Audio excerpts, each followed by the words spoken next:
आप ये मान लें कि जब तक आपके पीरियड चालू है, चाहे कम आ रहे हैं चाहे ज़्यादा आ रहे हैं, इसका मतलब परमात्मा ने आपको बांझ नहीं बनाया। नहीं बनाया। बांझ बनना तब माना जाएगा जब आपके पीरियड जन्मजात से नहीं है। जिनके जन्मजात से पीरियड नहीं है वहाँ हम प्रारब्ध के कर्म के अनुसार ऐसा मान सकते हैं कि बिल्कुल वहाँ से स्टे ऑर्डर है। परमात्मा के घर से जब गर्भ में बच्चे का या बच्ची का निर्माण होता है तो वहाँ से अगर रोक के भेजा है, यूट्रस ही नहीं बनाया है, तो वहाँ हम सोच सकते हैं कि ये कोई पूर्व जन्म का प्रारब्ध है। और यहाँ अगर पूर्व पूर्व जन्म का प्रारब्ध भी है तो निश्चित समय के लिए है, इसलिए हमें कष्ट भुगतना पड़ रहा है। बाकी एक समय पूरा होने के बाद जिस प्रकार से कई वर्षों के बाद फिर से बारिश होती है और फिर से हरे भरे जंगल हो जाते हैं, उसी प्रकार से वृक्षों के फल लग जाते हैं और चारों तरफ पुष्प पुष्प लग जाते हैं धरती माता पे।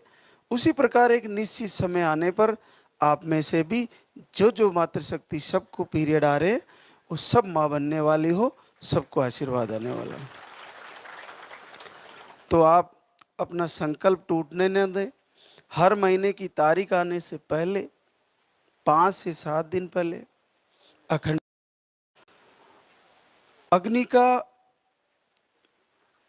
विषय है शब्द और स्पर्श, रूप। रस और गंध अग्नि में नहीं है, लेकिन अग्नि की आवाज आती है जब जलती है। अग्नि को स्पर्श करके महसूस किया जाता है। जैसे हम मंदिर में आरती करते हैं तो आरती करने के बाद जब उस जोत को घुमाया जाता है तो सब अपने हाथों से ऐसे करके मुंह को लगाते हैं। अग्नि को स्पर्श करना भी हमारे लिए वरदान है, लेकिन हाथ को जलाना नहीं है, स्पर्श किया जाता है। उसका शब्द सुना जाता है। जैसे दीपक की लौ जल रही है तो वो इधर उधर होती है तो उसकी हल्की सी आवाज आती है। उसको देखा जाता है, रूप उसको निहारा जाता है।